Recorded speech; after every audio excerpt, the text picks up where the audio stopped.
Hello and welcome to the English Speaking Studio. I'm Jack, your co-host, here to guide you through this journey of mastering English. And I'm Lucy. Together, we're here to bring you practical tips, fun conversations, and everything you need to speak English with confidence. Let's get started.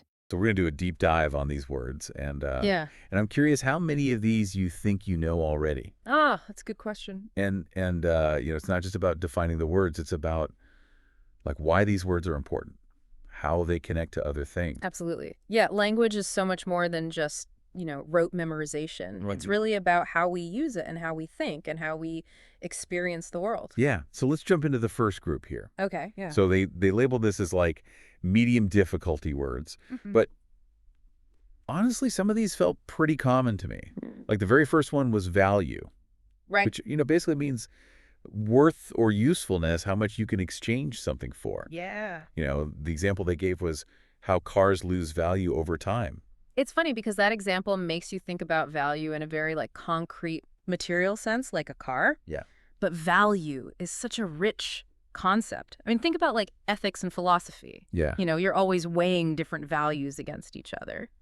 Like, is it more valuable to be honest, even if it hurts someone's feelings? Right, exactly. Or is it more valuable to be kind? Yeah, or what's the value of, education versus experience? Right. I mean, there's just so many. So many layers Yeah, to that word. yeah. Okay, so that was a pretty deep dive on the first word. Yeah. Sustain is the next one, meaning to support something or maintain something over time. And they talked about runners sustaining their energy during a marathon. That's a good one because it really emphasizes the kind of effort that's involved to Yeah. sustain anything, whether it's physical or mental. Relationship. Yeah, or a project or anything, really. It makes me think about sustainability, too. Absolutely. Like the environment. Yeah. Okay, so the next word they threw at us is various, pretty simple definition. Different types of things within a group. Yeah. Like various flavors of ice cream. But even a word like various makes you think about diversity, Yes. right? It's not just that there are different things, it's Yeah. that they're all kind of under this Umbrella. this umbrella term, and they all have their own unique characteristics. It's like, you might think all apples are the same. Right. But then you go to a farmer's market and you see all these different varieties with different tastes and textures. So various is about appreciating those nuances. Absolutely. Okay. Emphasize number 4. Okay. Pretty straightforward. Highlighting importance, right? Yeah. Like when a teacher really emphasizes certain points before an exam. It's interesting, though, how we emphasize things. Yeah. Like we use bold text or italics. Right. You change your tone of voice Exactly. when you're talking to someone. Yeah, so much of communication is nonverbal. Yeah, It's not just the words, it's how we say them. totally. Okay, last one in this medium difficulty group is typical. Okay. Meaning ordinary, nothing unusual, like a typical Tuesday morning. Right. Your commuter coffee. Yeah. But it's funny. We complain about routine, Yeah. but then we kind of crave it too. Yeah, it's comfortable. Yeah. Maybe it's because the typical Right. gives us a backdrop to appreciate the things that are special. Exactly. It's like you need that contrast Yeah. to really appreciate the unique things. All right. So those were the first 5. Wow. How are you feeling so far? I mean, they were approachable, Yeah. but even those seemingly basic words Yeah. got us thinking about some pretty Deep stuff. deep stuff. Yeah. And I have a feeling things are going to get a little bit more challenging Okay. with this next group of words. All right. I'm ready. You ready to up the ante? Yeah. Bring it on. All right, stay tuned. We'll be right back after a quick word from our sponsors. Okay, so this next group of words, they called it slightly tougher. And I could definitely feel a shift in complexity. Yeah.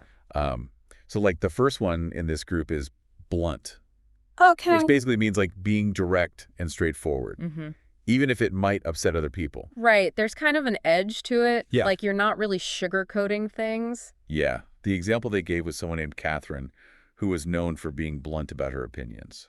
Yeah, and that's where it gets tricky, right? Yeah. Because bluntness can be good or bad, Yeah. depending on the situation. It's like if you have a friend who's blunt with you, Right. you might appreciate their honesty. Yeah. But if your boss is blunt all the time, Yeah. That could be a problem. you could feel like they're not respecting you. Exact. It's all about context and Yeah. the relationship between the people. And even culture. right? Oh, yeah, absolutely. Like in some cultures, being blunt is seen as rude, Totally. but in other cultures, it's like expected. Yeah, you got to be straight up. Yeah. Okay, so blunt is a word with a lot of nuances. Definitely. All right, next up is consequence, which is all about the results of an action, often a negative one. Right. They use the example of skipping class and failing. Classic cause and effect. Yeah, but it's a good starting point Right. because it illustrates the basic idea. Yeah, but consequence can be so much bigger than that. Yeah. I mean, think about like political decisions Yeah. or environmental policies. Right, like every decision we make has these ripple effects. Exactly. And it's not always obvious Right. what the consequences will be. Yeah, it's a lot to think about. Yeah. Okay, next word is strain, which they define as exertion, either mental or physical, that can lead to difficulty Right. or pain. Yeah, like you strain your back lifting something heavy. Right, or, you can strain a muscle. Yeah. But it can also be mental, Oh, absolutely. with the strain of working long hours. Yeah, or caring for a sick family member. It's like we all have this capacity Right. for handling stress. Yeah. And when we exceed that capacity, that's when we experience strain. Exactly. And it's important to recognize those signs. Yeah. Both in ourselves and in others. Totally. Okay, so moving on to authentic, Okay. which they define as genuine, real, not a copy. They use the example of verifying if a painting was authentic. Which is interesting because it makes you think about like what does it even mean to be authentic? Right, like especially these days. Yeah, with social media and everything. Yeah, everyone's trying to project this perfect image. Right. But is that really authentic? I think authenticity is about being true to yourself, even when it's hard Yeah. or even when it makes you unpopular.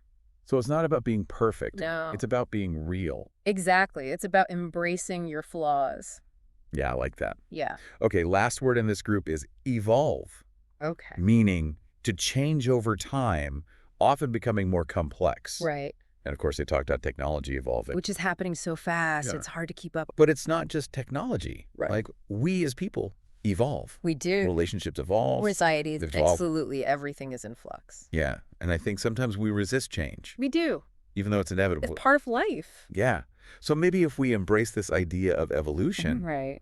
we can approach change with less fear. Yeah, and more curiosity because change can be good. It can lead to growth. Exactly. All right. So we made it through 10 words.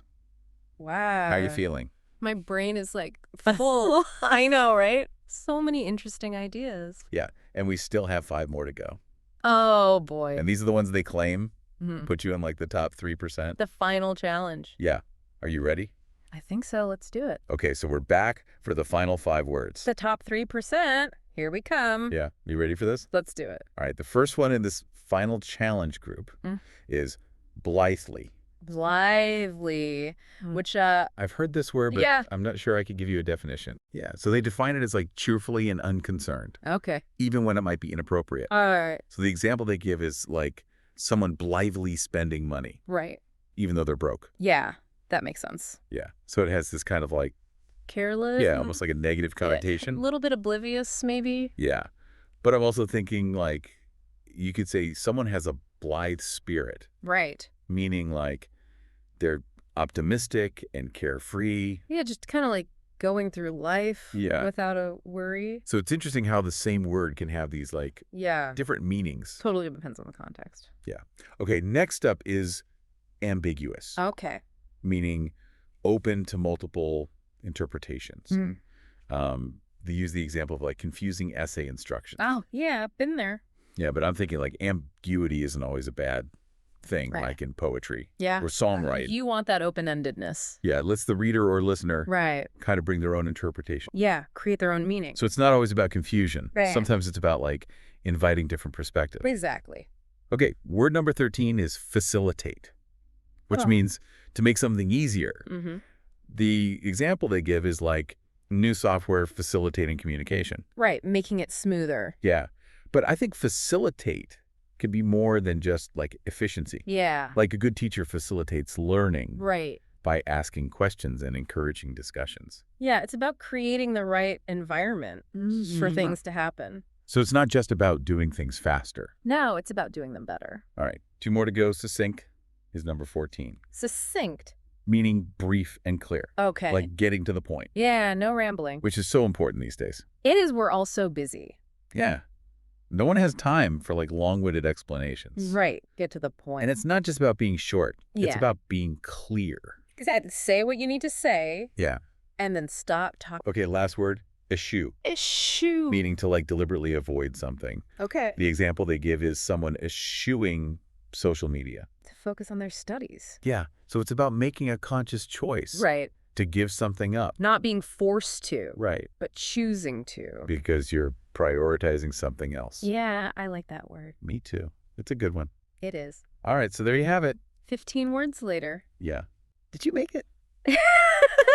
So my brain is a little fried. Mine too. But it was fun. It was. And it's not really about memorizing these words. Right. It's about like thinking about how we use language. Yeah. And how language shapes how we see the world. Totally. So keep exploring. Yeah. Stay curious. I always be learning. And yeah, thanks for joining us for this deep dive. This was fun. Yeah, we'll see you next time.